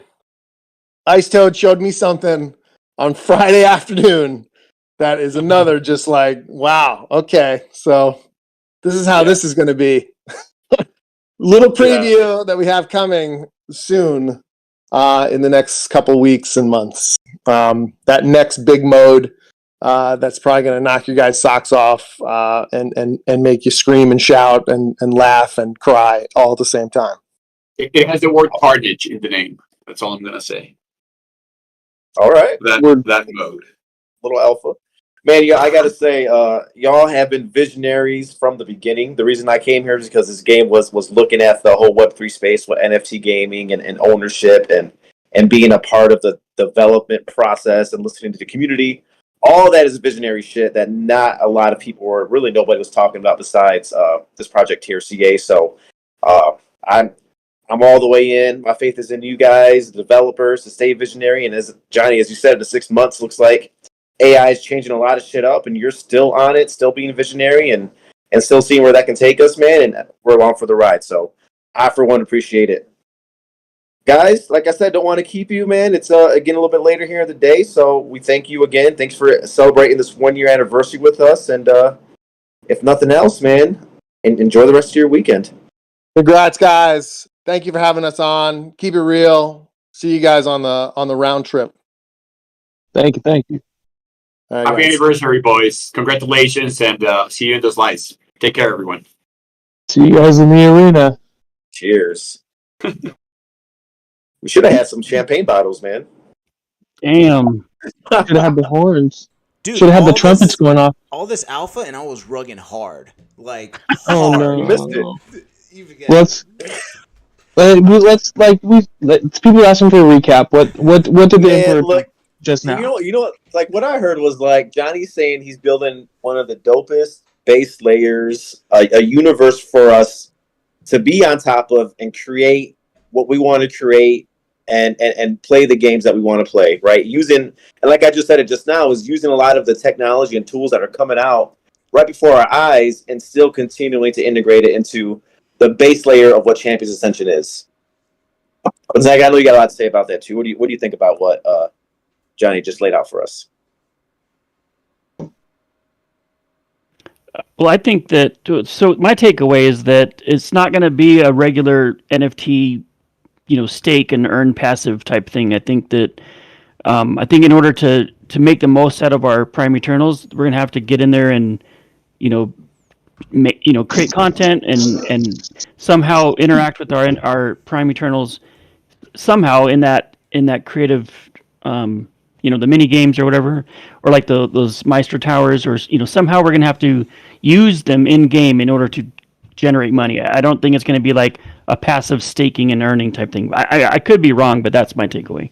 I agree. I think that's smarter, because if you're just earning it passively, the big thing with this is being considered a security, right? Security is something you earn passively, and you can either get it every month. Doing it this way, you're actually showing proof of work. Right. That's true.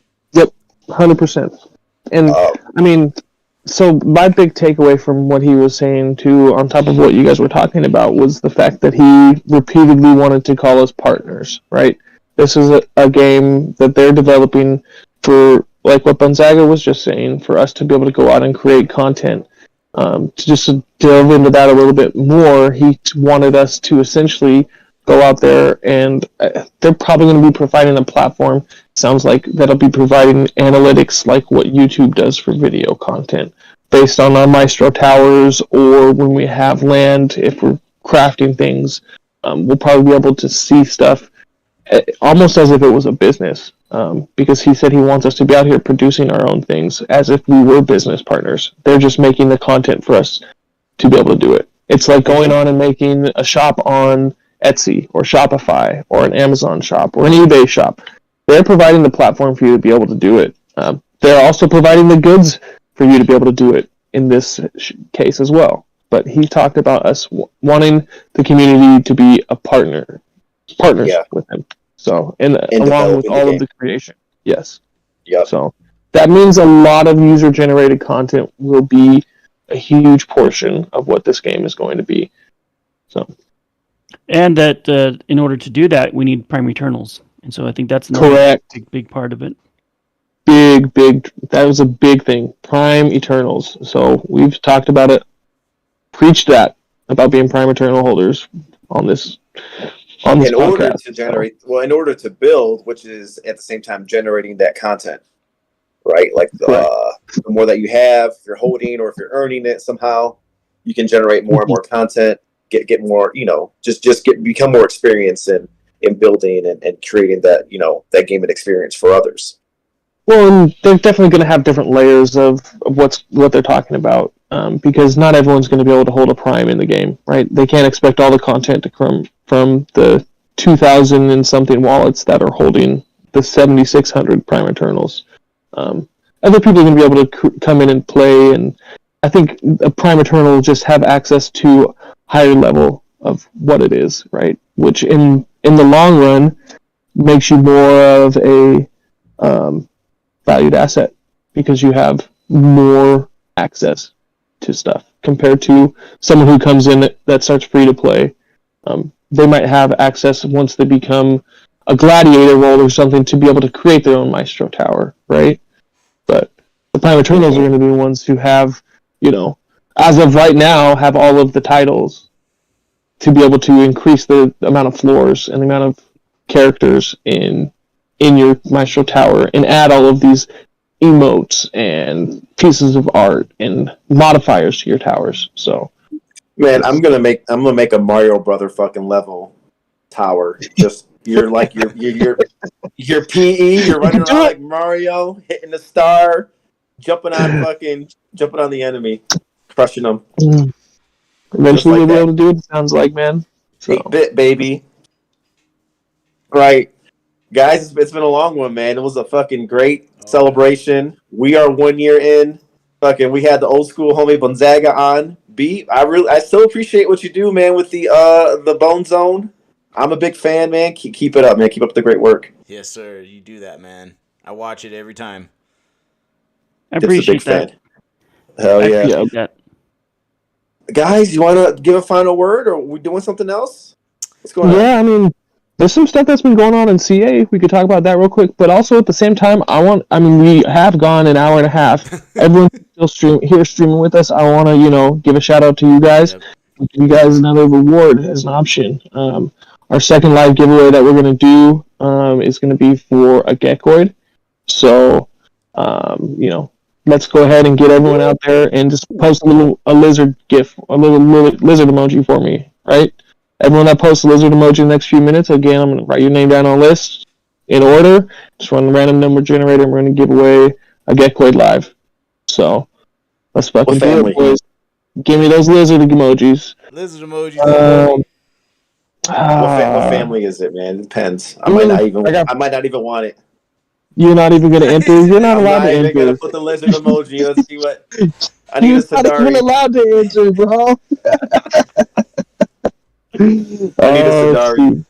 I'm joking. I didn't know it was they were saying, let's speculate a bit then. So they were saying that the next character that's coming out. Keymaster. Which one is that? Keymaster. We already know. Johnny think he was trying to not give the alpha. And then the Fenrir. Remember? Keymaster Damn. and Fenrir got to come out. Okay. Yep. So. Yeah. But shit. I'm. Was it a character, or was it like a new, like an NPC or something? It might be an NPC, I believe, Buns, when he was saying that. It might have been. Sally. That'd be cool. And Sally. Like a new play mode. That'd be interesting. That'd be very interesting. We were just talking about that coming out within the next month. I swear that's what they were talking about. It sounds like within the next week to next couple months, couple of weeks to a couple of months, they'll be coming out with the PvE, and that would fall right in line with what they did release with their roadmap, with saying early spring. So by the end of April would be the end of early spring, in my opinion. Yeah, definitely. And then the old Sally, the PvE, man, I think that's going to be very interesting for a lot of people. I'm more of a PvE player, just like I'm more of a 3v3 player than a 1v1. So that's going to be pretty exciting for them to come out with that. I'm a building player, man. I said that since I think part one of our shows. Once the building and the towers start and all that, like that's what really gets me going. And even building levels and episodes. You guys are a little bit too young for this, but there was a game called Excite Bike for Nintendo. And then you're able to go into that game and build the types of hills and mountains and the road for your motorcycle to drive over. I played that. Yeah, That shit was awesome. Hey, Dad. For one thing, I think Buns might be the oldest one here. Well, Maybe. all right. I don't know. Buns is here. Is it But the Buns beard? knows. It's the beard, bro. It's the beard. You know what's weird is my hair. I just barely cut it. I grew it out like 6 inches. It's brown, but my facial hair is all like white. Hey, man, it's wisdom. That's all it means, dude. You look tall too, man. I saw the selfies of you and Johnny. Yeah. I'm not gonna say anything. You're probably tall guy. I'm not saying anything. Yeah, it was fun to meet. It's fun to meet him. Big Zach is actually 5'5". I was standing on a chair. Oh, nice. Oh, Standing No, out of your I'm just and joking. tippy toes. Yeah. No, cool, man. We'll all link up. I know Mac is going to NFT NYC. If I Yeah. can make it, I will. I don't know if I can or not, but that'll be fun.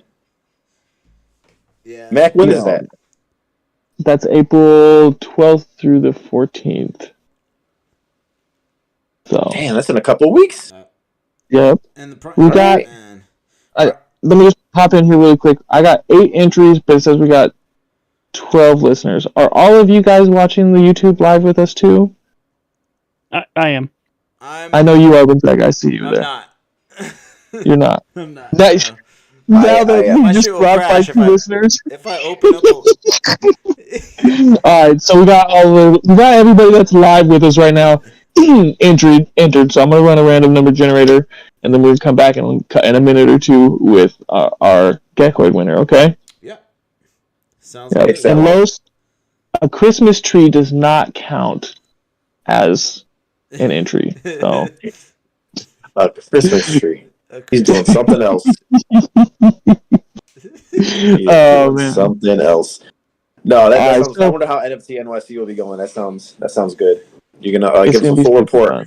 Give us a full report on that, Mac. I want to know what the NFT sentiment is like. I want to know what type of NFT games are there. All the above, but you already know.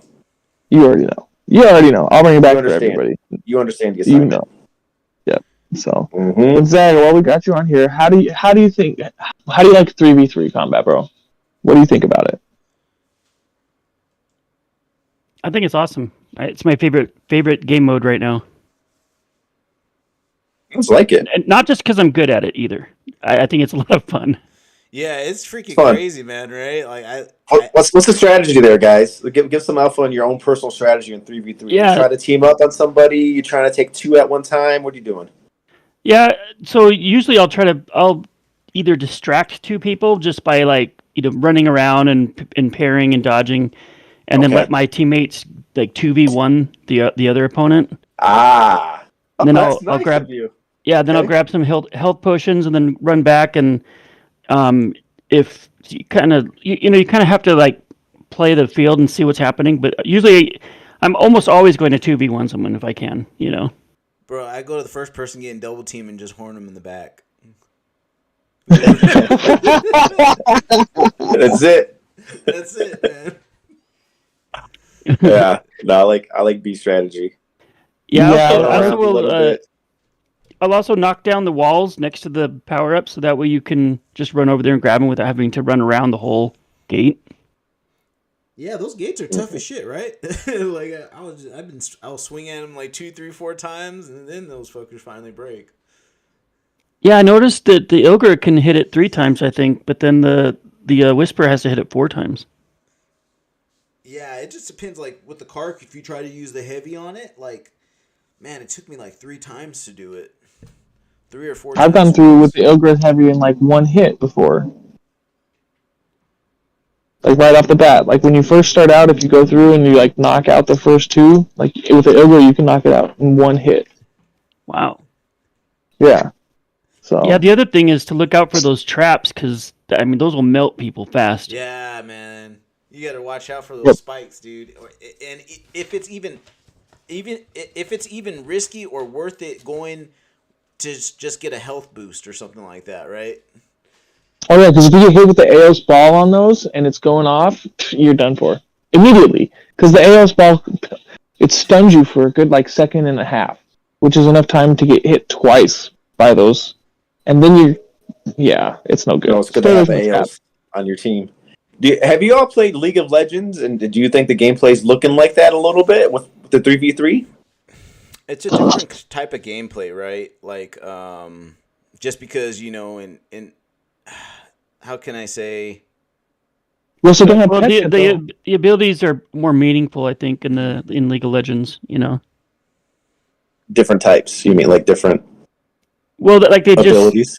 just like you use your abilities to like dictate gameplay, I guess. Like you'll use your area effect stun, or you use your area heal, or your speed boost, or it's like they have different abilities that are more impactful on gameplay. Where in Champions the abilities are less impactful, if that makes sense. Yeah, it does. But I think it's kind of what Ice said a little bit in there too, was like he wants to. One of the things they're focused on is getting the other characters out, and honing in on the gameplay and all that, which might have a little bit something to do with that. Well, when he's talking about abilities, it's like like fireballs or teleport or horns, claws, and all that. Like we have like light, heavy, right? We have a little bit more tools, so it's a little bit. I want to say it's more like more of a fighting aspect to it, right? Right. Yeah.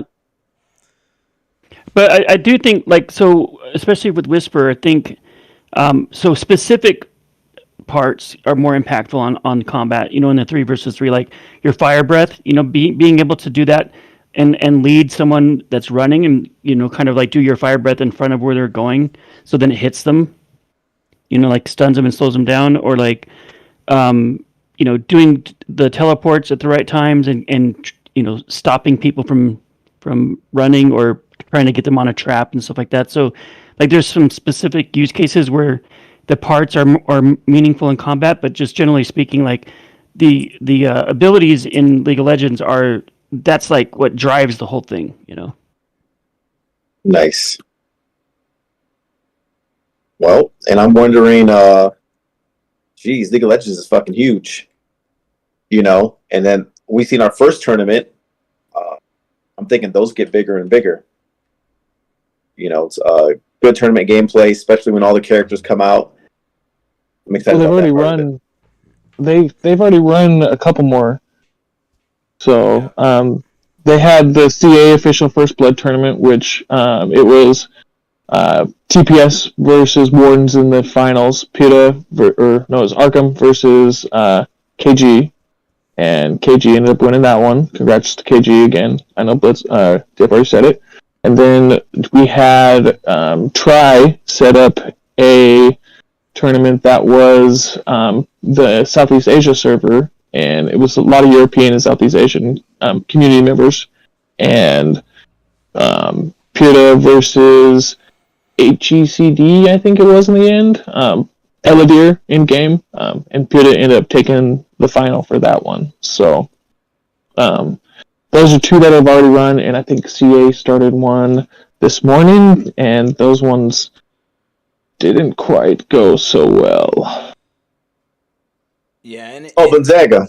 Oh, go ahead. Go ahead. I was gonna change the subject. And a lot of this stuff, it's still early, right? Like for me personally, man, I'm waiting for ETH to dump because I have so much stuff to buy, bro. Hey, it dumped a couple times.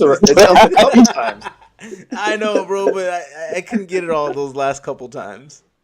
This one, right? Yeah. Right. We'll see. Yeah, you don't want to get caught in that bear trap. I understand. No. But Zach, you were at the Gaming Developers Conference too. I want to ask you the same question. Any games pique your interest? What else? What else were you looking at? Let me think. I did notice a kind of a big shift in the atmosphere so there's like two different sides of the conference. I don't remember like which side it was, like west or south or whatever, but basically you've got your business side where you've got like Unity and Unreal, and Polygon was there, and all of these larger companies that are like big in the industry. And then on the other side you've got all of these little booths, where, and I felt like the people there were more like my kind of people, like they were the gamers, and they didn't have like lots of swag to give out, but they had some of the craziest shit I've ever seen in game development. They like all kinds of different games. They had like one where there was this gigantic hat that two people could wear, and they had to like use it as a controller so some like this guy walking around wouldn't tip his coffee over. Like super weird. And then like they had this bike, it was like samurai cycle or something like that, or unicycle samurai, where it's like they have these like these little contraptions built out of wood and PVC pipe, like that are little bike seats that you had to sit on, and you can control your samurai that's on this unicycle, and it's like a little jousting game. And then there was this other one where it was like a hang glider where you could, they have these like strings and cords and stuff where you could like control this little paper airplane and try to like, fly through these rings and stuff. And so to me, that was really exciting to see like all of these people being creative and just inventing these controllers and just seeing all of these really amazing ideas. And that's, to me, is what the convention is all about versus, going and looking at, walking through the Unity booth and getting a free T-shirt. It's just it was a lot more exciting to me, I think. Seeing different, more creative things and how that might even integrate into, some of these new games coming up. That's pretty cool, bro. Yeah, it was really cool. Do we have a winner, Mac? What's going on? What's the update? Bunch of technicality stuff going on. Oh my god, bro! Just send it. Just send it back. Just send it back to me. Send it back to our wallet. Everyone would have just posted just lizards and just a little green lizard and no other emojis. We wouldn't have any problems. But people got to be messing with shit. So they fucking lose, bro. What happened? Call them out. What they do? I think it's fucking hilarious too. So I was messing with Los and he's posting all this stuff. He posted a Christmas tree, right? So I'm like, this can't count. And then so we had 38 Quang posted a crocodile, right? And then Los posted the little green lizard right after that, right? So it's like, okay, if Los would have done the right thing and not posted the only lizards, little green lizards, then he would have won the first draw. Instead, 38 possibly won, but it's like, do we count the crocodile as the lizard, right? Should we leave that up to a vote to the community? Everyone's vote counts but those two, right? Because I redrew afterwards and Los won the redraw, so it all comes down to whether it comes down to if motherfuckers be posting the right stuff or if we want to give him on technicality. I think Los should get it. He doesn't win shit. Have you guys noticed that? Really? No. Yeah, that's the reason. Yeah, it's so bad. No, he didn't get a lore title, and he never wins any drawings. So I think it should go to Los. Really? Didn't get a lore title, Gonzaga. I didn't get a lore title either. Are you gonna give me one of those? What the hell? I'll give you a boss title. I got like 12 of those. I don't need a boss title. Hey, this is what I say. If Los won it the first time, give it to Los, man. Especially if this guy doesn't win anything. Shit. Los won. Yeah. Nobody has any opinions. Our community has no opinions either way. Yeah, look at everybody saying, hook up Los. Hook up Los, dude. Hook him up. Los is the winner. All right. Yes. Los, we will be sending you a Geckoid, but this will be a Geckoid on a stick. And you will not be able to use it. You won't be able to use it in the arena. It'll be a hand-drawn Geckoid on a stick for my daughter. Yeah, we know Doolittle always has opinions. Oh, shit. No, congratulations, Los, man. Thank you for supporting us. We appreciate it. We appreciate you. We appreciate every single person that's been here with us for the last year. We had a bunch of people that we invited on that weren't able to make it. So I just want to shout out everybody that's been on. I know we talked about Web3 Wesley that wasn't able to make it because he's in Japan, so he's probably still asleep right now. Yeah. Squiddy is probably partying his ass off at this 24-hour party in Miami that he's going at. So shake your rum for me, brother. and then we also had Peyton, who has a bunch of family stuff going on, and I am not GDC going to too. say anything about. He was at Yep. GDC as well, so he's been a very busy guy. Yep. So I'm not going to say anything about supporting your family. We had Zentos, who is in the process of also moving his family to another country. So that's got to definitely be challenging. But a big shout out to all of those people, man.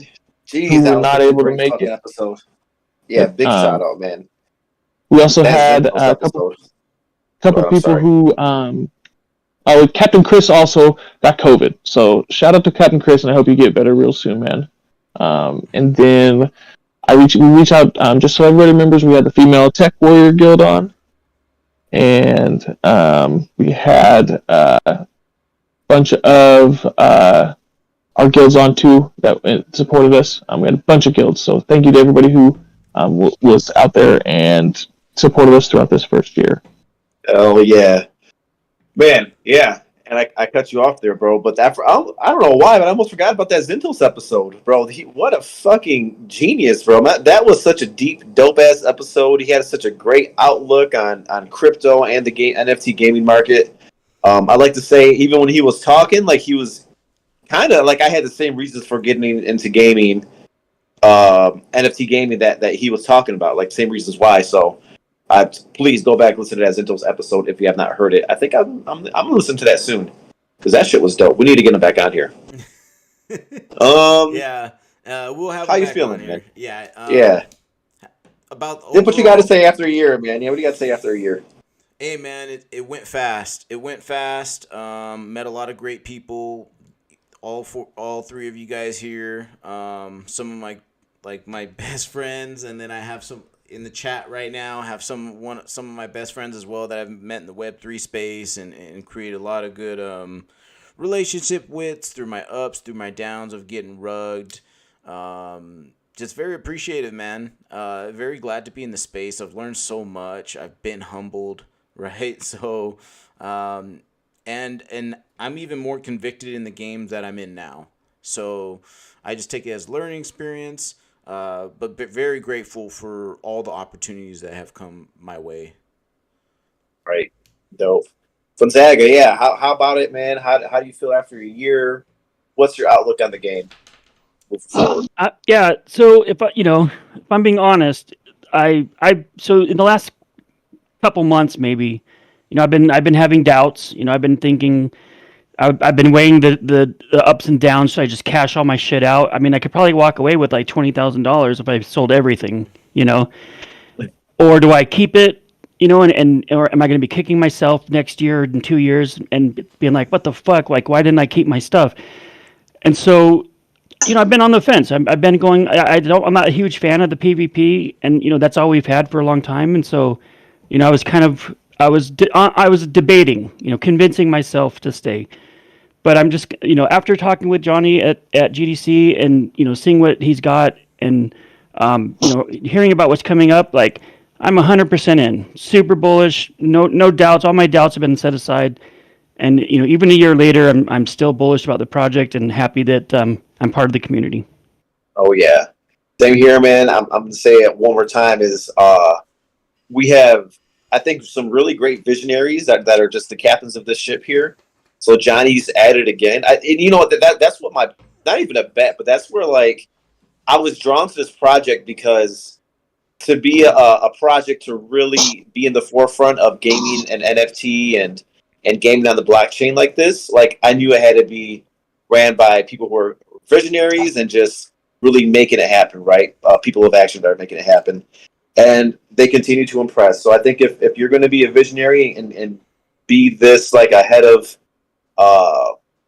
what's coming in the first place, that they're going to continue to do so. So I'm also still happy to be here. Bullish. I know we've been through a downturn in the market.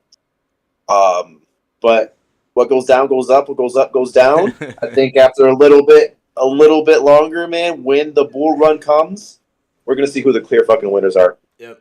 And I think we're everybody absolutely that's here. in this space right now, man. Everybody that's here. There's a lot of OGs that are watching us right now. You guys are gonna go to the same place. Patience always wins, man. Like, You know, right now And everybody's scared, so this is the best spot to be in. we're in gaming too. That's the thing is like gaming is always going to be around, right? As long as you find a game that's fun, people will play it, Yep. right? If you're early to that, and this is in the Web3 space, it's going to be to your benefit, Right. So And they looking have back- been developing a very fun game. I mean, it's gone from. I mean, we've been speculating for a long time on what's going to happen with this game, all of us together, and some of what we've said has come true, and time will tell if some of the other things that we have said will come true. So, I mean, this thing has been fun the whole way along. A year with you guys has been a blast. Being able to get together and just chat about this game that, I mean, I am impressed with what they have been putting out. I still look forward to coming home after work on Thursday and Friday and playing it. I look forward to waking up on Saturday morning and be able to play it. So, this is the first year of hopefully a multi-decade long journey, boys. Right. And they got a lot done in this year. And then that's A what lot. mention, man, is like what we've all learned. And Mac, I've seen you really gotten into it, man. And the NFT projects, you know that space well. Dip, you know a lot about how to, vet projects and a lot of the game. Like you've researched, I don't know, 100 games maybe. Like you know what a good one is and a bad one is. So yeah, we've all learned so much too. So we're ready for this next bull run, I'm sure. For sure. Hopefully, we'll all be meeting up next year at a Las Vegas Champions Conference, man. One day, everything paid for. Yeah, that's the Hell yeah. Vegas meetups, Let's do it. baby. I know we got to get there. All right, guys. Anything else before we go? Just See you in 2 weeks. watch the Prime Minds Twitter. We're gonna be putting out some giveaways. I'm working with like I said before, trying to get working with Caldy, trying to get a super fine set up. We're gonna be giving away a bunch of projects, or everybody essentially that came on the project has donated something for us to give away to our community. Like Stephen Bliss said from Fear City, he has a Thumper comic, which gives you access to music as well as the actual comic plus some other things. You also get access he to said the a community. 25-minute video of him just talking about whatever. For some reason I want to see that. I'm so interested in that. What's my man talking about? That was for the special That was edition. interesting. That's not what we're giving. That's not one of the ones. We're not giving a diamond one away, unfortunately. It's just a regular edition one. But it has its own benefits. Sharif from Valeria Games is going to be giving away one of his champions, which, as he said, gives access to special dungeons that are going to be in his game. And I am actually going to NFT NYC to support Valeria Games. I think that game looks super fun. I grew up with Pokemon, so I think that's going to be a really cool prize for everybody. I'm working with Squiddy. That did look cool. That looked like a cool mechanic about the time to play the card or whatever.